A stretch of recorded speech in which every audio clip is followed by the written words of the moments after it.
Hello guys, mga friends, isang mapagpalang hapon sa inyo. Welcome back to my YouTube channel.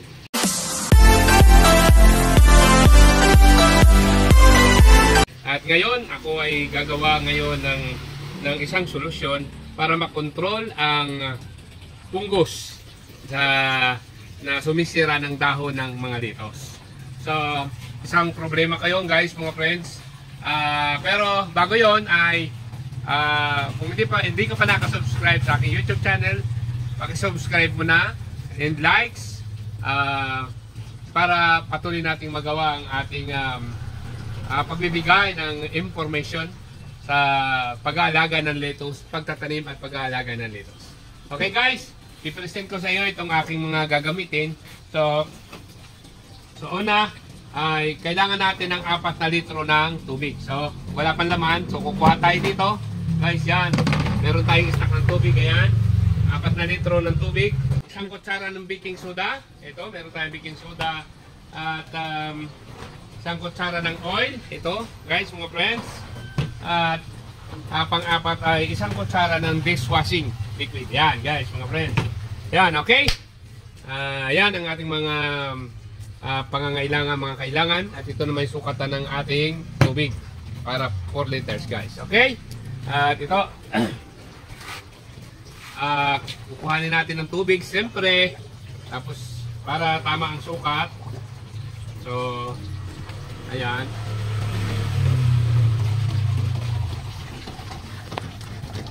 what?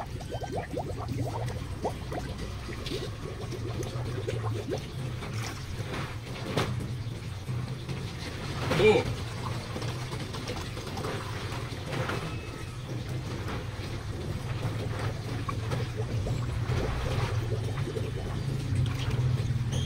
three,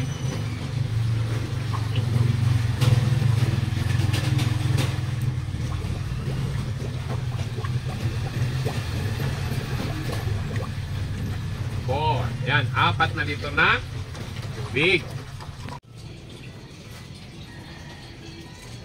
Guys, ang sunod nating ilalagay ay pagkatapos ng tubig ay baking soda. Isang kutsarang baking soda. Ayan. Okay. Then, pagkatapos ng baking soda ay isang kutsarang mantika. Ito ay cooking oil guys, mga friends.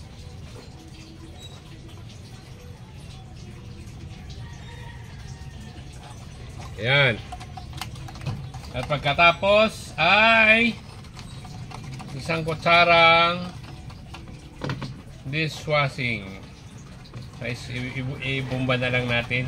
Kaya lang, okay, matatapon. Kaya gamitin ko na lang itong cup, guys. Sa halip na kutsara, itong cup na lang gamitin natin kasi matatapon. Ayan. Ayan. Bumba, bumba, bumba, bumba, bumba. Ayan guys. Okay. So yan, nabuo na natin ang ating mga ingredients para sa fungus or fungicide solution DIY guys, mga friends. Ayan. At pwede na natin gamitin yan para makontrol ang mga fungus ng ating tanim na lettuce. Then i-shake na natin.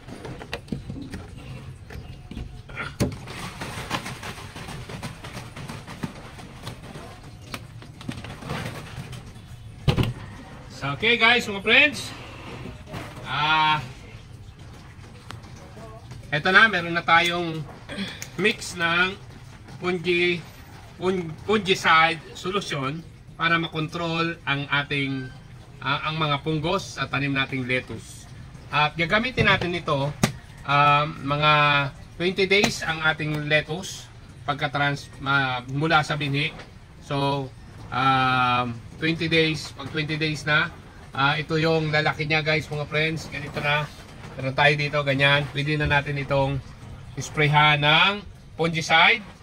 At mga 2 weeks bago i-harvest, so hindi na natin gagamitan. Twice a week natin gagamitin guys mga friends. Ito ang nangyayari yan, no? Yan, no? Na hindi dapat nasisira ang ating dahon. Yan, okay? So sayang, gaganda pa naman tapos nasisira ng fungus guys mga friends. Okay guys mga friends, pagkatapos nating timplahin ang ating fungicide solution DIY, ay ilalagay na natin dito sa ating pang-spray. Ang laman ng ating pang-spray ay 2 liters. So gagamit tayo niyan, i-sprayhin na natin yung ating mga lettuce. Ayan.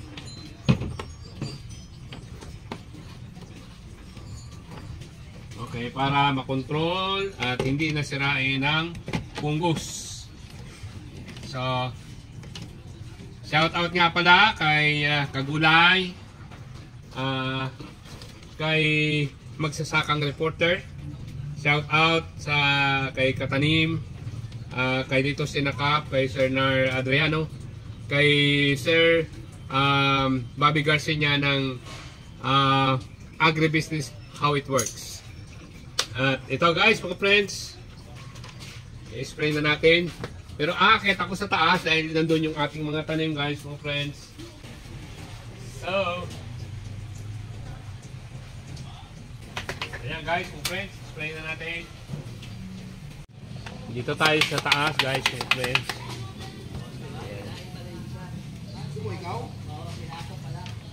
So gagawin natin ito twice a week.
Guys mga friends, thank you for watching my YouTube channel. God bless us all.